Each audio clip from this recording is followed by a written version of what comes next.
ఇక Erravelli farm house లో కేసీఆర్ కీలక సమావేశం నిర్వహించారు. కాళేశ్వరం కమిషన్ రిపోర్టుపై సుదీర్ఘంగా చర్చిస్తున్నారు. 6 గ్యారెంటీలుగా బీఆర్ఎస్ ముఖ్య నేతలతో చర్చిస్తున్నారు. కేసీఆర్ సమావేశంలో హరీష్ రావు, కేటీఆర్, జగదీష్ రెడ్డి, నిరంజన్ రెడ్డి, ప్రశాంత్ రెడ్డి బీఆర్ఎస్ ముఖ్య నేతలు పాల్గొన్నారు. ఇక కొంతమంది బీఆర్ఎస్ నేతలను అరెస్టు చేయవచ్చు, భయపడొద్దన్నారు కేసీఆర్. కాళేశ్వరం ప్రాజెక్టు పనికిరాదు అన్నవాడు అజ్ఞాని అని, కాళేశ్వరంపై జరుగుతున్న దుష్ప్రచారాన్ని తిప్పికొట్టాలన్నారు కేసీఆర్. ఇక ప్రాజెక్టు ప్రయోజనాలు ఏంటో తెలంగాణ ప్రజలకు వివరించాలని, కాళేశ్వరంపై కేబినెట్లో ఏ నిర్ణయం తీసుకుంటారో వేచి చూద్దామన్నారు కేసీఆర్.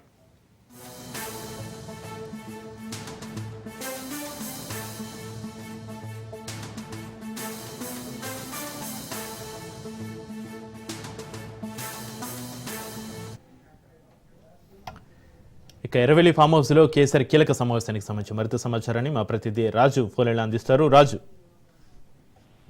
కేసీఆర్ ఫామ్ హౌస్ లో కీలక సమావేశం జరిగింది. ఈ సమావేశంలో కేటీఆర్, హరీష్ రావు, జగదీష్ రెడ్డి, నిరంజన్ రెడ్డి, ప్రశాంత్ రెడ్డితో పాటు బీఆర్ఎస్ ముఖ్య నేతలు కూడా పాల్గొన్నారు.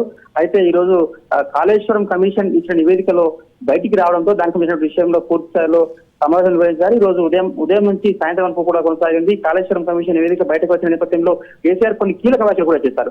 కాళేశ్వరం కమిషన్ కాదు, అది కాంగ్రెస్ కమిషన్. అదేవిధంగా కాళేశ్వరం కమిషన్ రిపోర్ట్ ఊహించిందే, ఎవరు ఆందోళన చెందాల్సిన పని లేదని చెప్పి అటు నాయకులకు చెప్పినటువంటి విషయం కూడా మనకు బయటకు వచ్చింది. అయితే కొంతమంది బీఆర్ఎస్ నేతలు అరెస్ట్ కావచ్చు, భయపడకూడదని కూడా చెప్పినట్టుగా సమాచారం ఉంది. కాళేశ్వరం ప్రాజెక్టు పనికిరాదు అన్నవాడైతే అజ్ఞానం చెప్పి కూడా అతను తీవ్ర వ్యాఖ్యలు చేశారు. కాళేశ్వరంపై జరుగుతున్న దుష్ప్రచారాన్ని ఖచ్చితంగా తిప్పికొట్టాలి. కాళేశ్వరం ప్రాజెక్టు ప్రయోజనాలు ప్రజలకు ఏ విధంగా ఉపయోగపడతాయో కూడా ప్రజల్లోకి తీసుకువెళ్ళాలి. కాళేశ్వరంపై జరుగుతున్నటువంటి దుష్ప్రచారాన్ని తిప్పికొట్టాలి. అదేవిధంగా కాళేశ్వరంపై ఈ రోజు సాయంత్రం కేబినెట్ లో ఏ నిర్ణయం తీసుకుంటారో కూడా వేచుదామని చెప్పారు. అదేవిధంగా ఈ రోజు స్వయంగా CM Revanth Reddy press meet నిర్వహించే అవకాశం ఉన్నందున దానికి సంబంధించిన విషయంలో కూడా పూర్తిస్థాయి ఇది కాళేశ్వరం కమిషన్ నివేదిక ఏదైతే ఉందో అది చర్యగానే భావించారు. దానికి అనుగుణంగానే ప్రజల్లోకి కూడా కక్షాయం చర్యలో భాగంగానే ఇది కాంగ్రెస్ పార్టీ దుష్ప్రచారం చేసే పనిలో ఉందని చెప్పి కూడా చెప్పేందుకు ప్రజల్లోకి తీసుకెళ్లే విషయం సీరియస్ గా అటు నాయకులు తర్వాత క్యాడర్ అంతా కూడా ప్రజల్లోకి తీసుకెళ్లాలని చెప్పి అటు కేసీఆర్ అయితే క్యాడర్ కు చెప్పినట్టుగా సమాచారం అయితే ఉంది. మొత్తానికి ఈ రోజు లాయర్లు మరికొంతమంది నిపుణులతో కాళేశ్వరం కమిషన్ నివేదికకు సంబంధించిన విషయంలో పూర్తిస్థాయి సమావేశం నిర్వహించి దానికి సంబంధించిన నివేదికను పూర్తిస్థాయిలో తెప్పించుకొని రాబోయే రోజుల్లో ఏ విధంగా ముందుకు పోవాలి, ప్రజలకు ఏ విధంగా ఉపయోగపడుతుంది, ప్రజల్లో దాని ప్రయోజనాలు ఏ విధంగా ఉండబోతున్నాయని చెప్పి కూడా ఖచ్చితంగా ప్రజలకు చెప్పాలి. అదేవిధంగా కాంగ్రెస్ దుష్ప్రచారాన్ని కూడా తిప్పికొట్టాలి.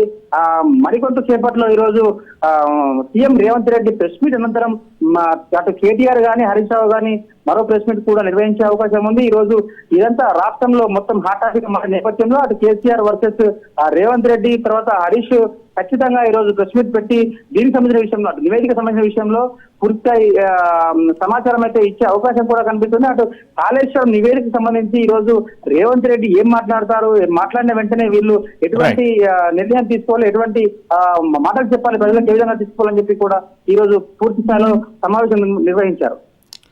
Right, thank you Raju.